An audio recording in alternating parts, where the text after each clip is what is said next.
Sejam bem-vindos a mais um vídeo aqui do meu canal, onde eu falo sobre estratégia, gestão, M&A e negócios em geral. iFood versus Meituan. Quem que vai ganhar essa guerra? Nesse vídeo, a minha intenção não é responder, não tenho pretensão de responder essa pergunta, mas sim trazer uma análise crítica do ponto de vista estratégico.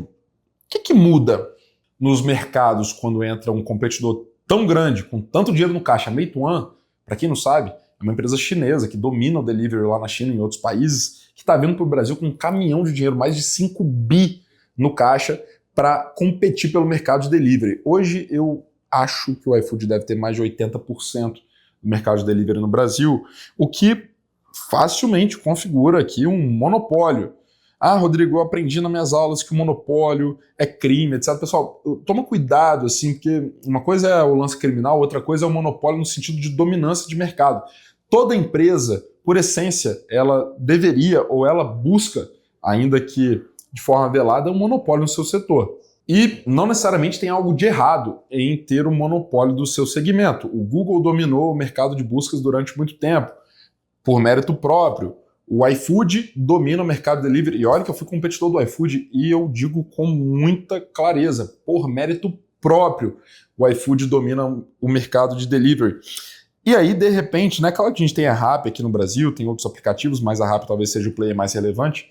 A Rappi também investiu muito dinheiro aqui no Brasil, mas consegue competir com o iFood ainda de forma pequena, em poucas regiões. A Meituan vem agora para dar uma bagunçada nesse mercado.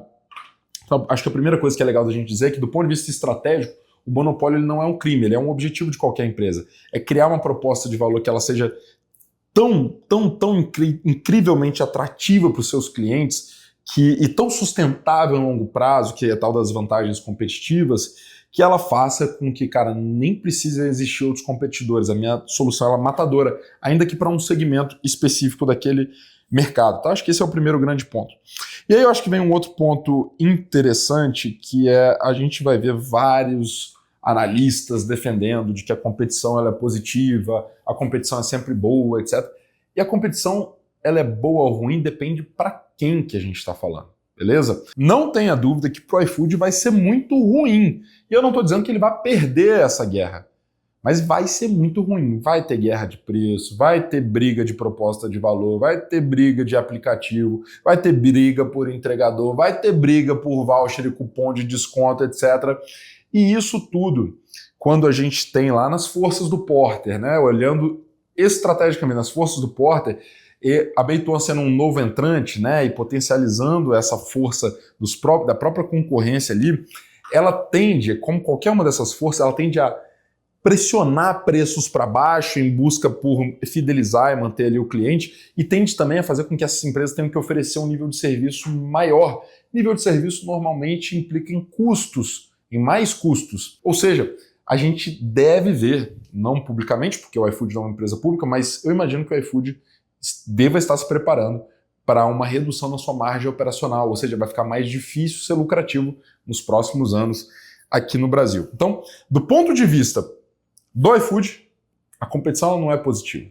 Pode até ter um discurso bonito e filosófico, não, vai fazer a gente ser melhor, etc. Mas vamos lá, pessoal, no final do dia, pro iFood em si, não vai ser melhor em termos econômicos. Pode ser que eles saiam melhores lá na frente, mas eu tenho certeza que ninguém ali queria essa briga. Agora, se olha da perspectiva externa, da perspectiva dos clientes, sem dúvida nenhuma o cliente agora vai ter mais poder de barganha, ele vai ter mais uma opção oferecendo para eles mais restaurantes, mais preço, ou seja, um preço mais baixo, mais cupom, mais frete grátis. O poder de barganha do cliente aumenta. Então, para o cliente, a competição, né, da ótica capitalista ela é sempre muito interessante, tá? O que eu acho que a gente tem que tomar cuidado aqui é para ser leviano e endossar, sem refletir de que essa competição ela é boa para todo mundo. O que eu faria hoje, se eu fosse alguma dessas empresas de delivery? Eu não tenho pretensão aqui de dar conselho nenhum para nenhuma dessas empresas que tem executivos 1 milhão de vezes mais experientes e competentes do que eu, mas se eu fosse tanto a Meituan ou a Rappi ou o iFood, eu começaria a entender que existem públicos diferentes quando o assunto é delivery. Existem clientes que eles querem agilidade na entrega. Existem clientes que eles preferem restaurantes premium e você tem que garantir uma experiência mais premium. Existem clientes que eles são drivados só por preço e topam abrir mão, por exemplo, da velocidade da entrega. Eu acho que, numa ótica mais competitiva, a gente precisa cada vez mais saber para quem que a gente vai atender. Se o iFood hoje estava nadando de braçada e podendo ter uma proposta de valor mais genérica para todos esses públicos, todos esses segmentos, eu acho que para ser sustentável, financeiramente falando, ele vai ter que começar a olhar para quais são os públicos que ele é campeão, para quem que ele entrega mais valor. É para o cara que quer mais agilidade, para o cara que quer mais preço, etc.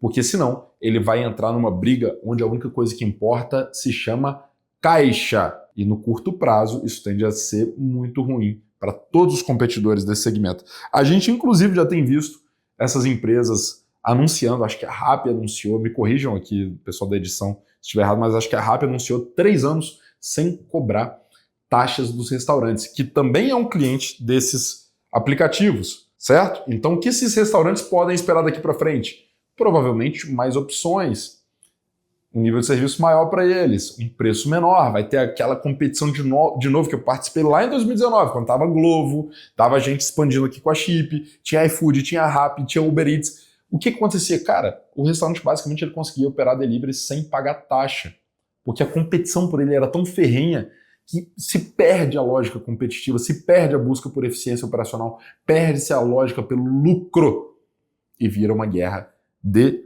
caixa. Então, é nisso que essas empresas devem estar pensando agora e certamente em como financiar essa guerra. E o nome guerra, ele é muito assertivo para esse caso. Se eu estivesse nesse mercado, eu estaria me preparando para uma guerra, literalmente. Como que eu levanto mais dinheiro? Como que eu fabrico mais armas? Quais são aqui os principais players, clientes, etc., que eu preciso proteger? E, cara, vamos para a batalha. E essa vai ser uma batalha longa. Eu chutaria aqui pelo menos 2 ou 3 anos que os clientes e restaurantes vão se beneficiar muito disso até a gente ter uma nova reorganização. Sem esquecer de que mesmo com muito dinheiro, pode ser que algumas dessas empresas, acho que não o iFood, pela sua dominância, sua competência em entender o cenário brasileiro, mas pode ser que algum player desista do Brasil, como aconteceu com a Glovo e com o Uber Eats lá em 2020, 2019, tá bom? E uma pergunta muito importante, se você está me assistindo aqui, é muito provável que você seja empresário, que você seja gestor. O que eu devo fazer quando acontece isso no meu mercado? Estou lá operando, eu já vi isso acontecer em vários mercados. Vamos pegar aqui, por exemplo, um setor tradicional, o setor de seguros ou de corretores de seguro. Não tem nada a ver, a princípio tem nada a ver com tecnologia, com inovação, mas que algumas empresas, inclusive de fora, começam a entrar no Brasil para vender seguro. Tem também o caso de alarme residencial, etc. Setores tradicionais que você pode estar operando, pode ser o seu caso, e está entrando aqui um camarada com dinheiro no caixa de private equity, de venture capital, de investidores externos para tomar mercado. O que eu faria se eu estivesse no seu lugar? Primeira coisa, toma muito cuidado, porque esse cara tem um dinheiro de financiamento, ele não depende de gerar lucro no curto prazo, que permite a ele competir por preço e nível de serviço altíssimo durante talvez 2, 3, 4 anos. A pergunta é, você tem a capacidade de levantar dinheiro com o investidor? Ou você depende só de gerar caixa operacionalmente, ou seja, você depende só do seu lucro para continuar crescendo? Tá? Essa pergunta é decisiva. Se você está num game onde você tem acesso a investidores, o nome do jogo é, cara, vamos buscar mais investidores, vamos nos proteger, vamos defender mercado. Eu sou uma empresa que quero ser vendida no futuro, então eu não posso parar de crescer, não posso perder market share. Ok, nós vamos competir com uma arma muito parecida desse cara, que é dinheiro de investidor externo, seja VC, private equity, o que quer que seja.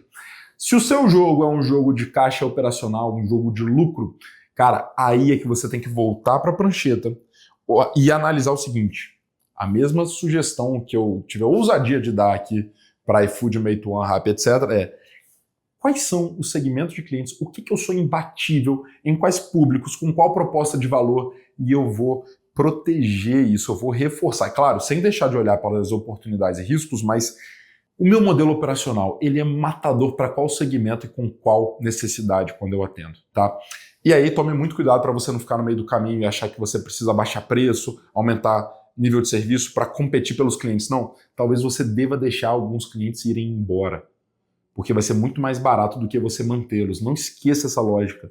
Numa guerra de caixa, alguns clientes vão ser mais baratos perdê-los do que brigar para mantê-los. Quando o nome do jogo é lucro, eu preciso olhar mais para essa lógica competitiva. O que muda na dinâmica do setor? Como que fica agora o poder de barganha do cliente, dos fornecedores, etc? Como que eu me preparo para isso, ok? A estratégia competitiva ela é mais relevante do que nunca. Ou, se você é uma empresa financiada por investidores, talvez o seu caminho seja se preparar para essa guerra de caixa. Beleza? Ficou alguma dúvida? Tem algum comentário, algum feedback? Comenta aqui embaixo, me segue lá no Instagram, @oRodrigoMiranda, segue também o @VPXCompany, que é quem traz esse conteúdo para você. Compartilha com quem está num desses segmentos, sendo invadidos por capital externo, para que a gente possa levar esse conteúdo para mais e mais pessoas. Obrigado pela sua audiência, a gente se vê no próximo vídeo.